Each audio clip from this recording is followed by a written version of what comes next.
Assalamualaikum warahmatullahi wabarakatuh. Saya Gian Perdana akan menjelaskan tentang SQL injeksi pada mata kuliah keamanan komputer.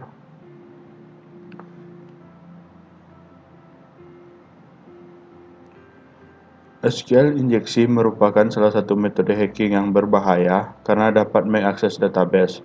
Penyerang dapat dipastikan mendapatkan semua informasi rahasia seperti user ID, password, nama, alamat, dan informasi pentingnya yang tersimpan dalam database.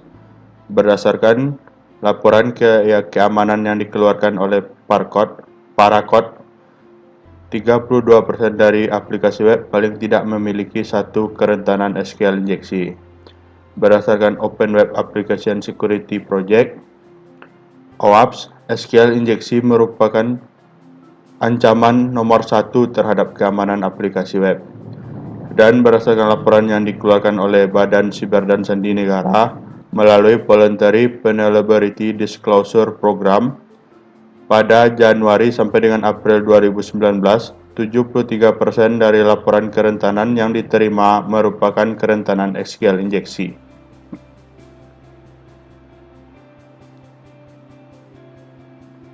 Ini adalah bagian persentase dari laporan dari ancaman serangan SQL injeksi.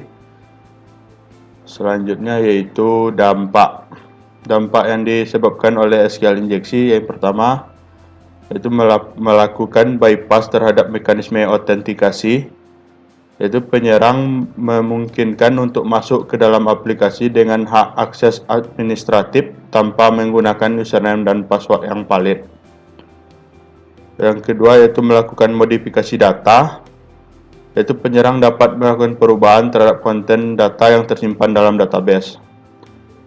Yang ketiga yaitu melakukan kompromis terhadap ketersediaan data, yaitu melakukan penghapusan terhadap seluruh data yang tersimpan dalam database. Yang keempat itu melakukan pencurian informasi. Serangan ini juga dapat dimanfaatkan oleh penyerang untuk melakukan pencurian informasi sensitif yang tersimpan dalam database. Yang kelima itu eksekusi perintah jarak jauh. Melalui teknik ini, penyerang juga dapat melakukan perintah eksekusi melalui database yang memungkinkan penyerang untuk mengambil alih host atau target. Yang keenam, melakukan impersonasi pengguna, yaitu penyerang dapat memanfaatkan akun yang aktif di dalam database. Selanjutnya yaitu jenis-jenis SQL injeksi secara umum. Yang pertama adalah tautology based attack. Tujuan dari tautology based attack adalah untuk menginjeksi kode pada suatu atau lebih baris perintah SQL dengan kondisi bersyarat, sehingga baris perintah tersebut akan selalu dieksekusi dengan nilai true atau benar.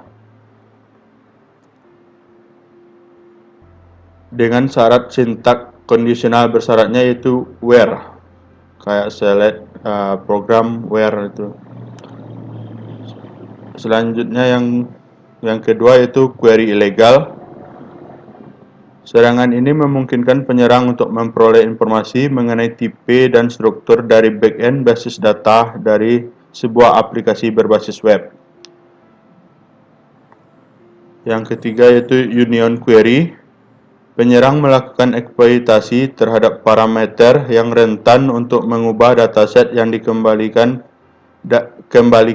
dari perintah query yang dijalankan. Yang keempat itu piggyback query. Penyerang berupaya untuk menginjeksi tambahan perintah query ke dalam perintah query yang asli. Yang kelima yaitu stored procedure, yaitu melakukan privilege escalation, melakukan serangan denial of service, melakukan eksekusi perintah jarak jauh atau remote command execution.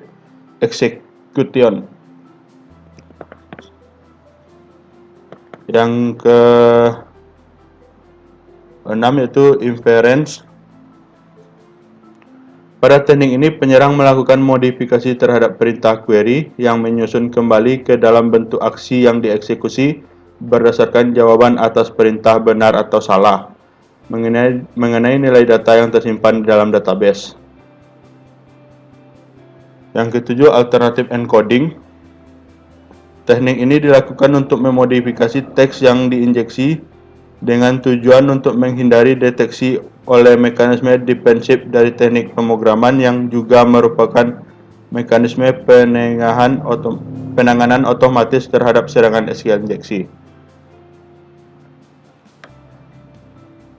Selanjutnya yaitu pencegahan.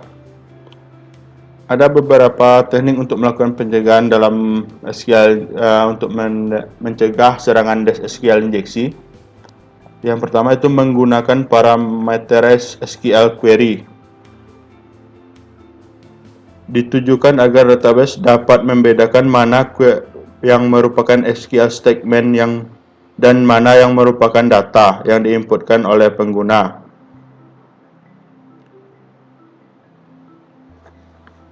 Selanjutnya itu melakukan pencegahan pola atau pattern check. Validasi input data dengan menggunakan regulation expression. Secara umum dapat dilakukan dengan membuat whitelist atau blacklist dan memberikan batasan hak akses untuk membatasi kerusakan yang terjadi akibat SQL injeksi. Yang ketiga yaitu tambahan escape karakter. Yang keempat, menonaktifkan informasi pesan kesalahan error. Di sini pengembang atau developer seringkali menggunakan mode debug untuk memudahkan mereka dalam melakukan pengembangan sistem yang mereka buat. Namun setelah pengembangan selesai dan siap untuk dirilis, pengembang lupa untuk mematikan mode debug dan ini bisa dimanfaatkan oleh penyerang untuk mengetahui parameter URL di mana yang rentan terhadap serangan, sehingga ini dapat dimanfaatkan oleh penyerang dengan mudah. Yang kelima itu ancaman database yang amankan database yang digunakan dengan cara melakukan enkripsi terhadap database yang kita gunakan. Yang keenam, melakukan pengujian keamanan aplikasi secara berkala. Hal ini bertujuan agar keamanan terkait aplikasi yang digunakan dapat diketahui secara dini. Yang ketujuh, gunakan perangkat keamanan aplikasi firewall. Ia bertujuan untuk mendeteksi dan memblok serangan SQL injeksi yang berjalan sukses pada aplikasi kita. Dan dari jurnal yang saya dapat dengan judul An Efficient Technique for Detection and Preventing SQL Injection Attack Using ASCII-Based String Machine pada tahun 2013.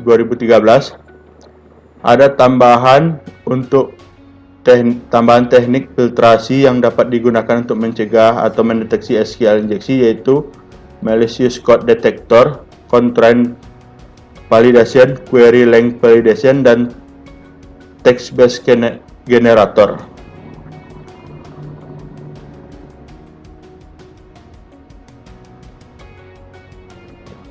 Ini adalah state of art dari penelitian terdahulu tentang SQL injeksi.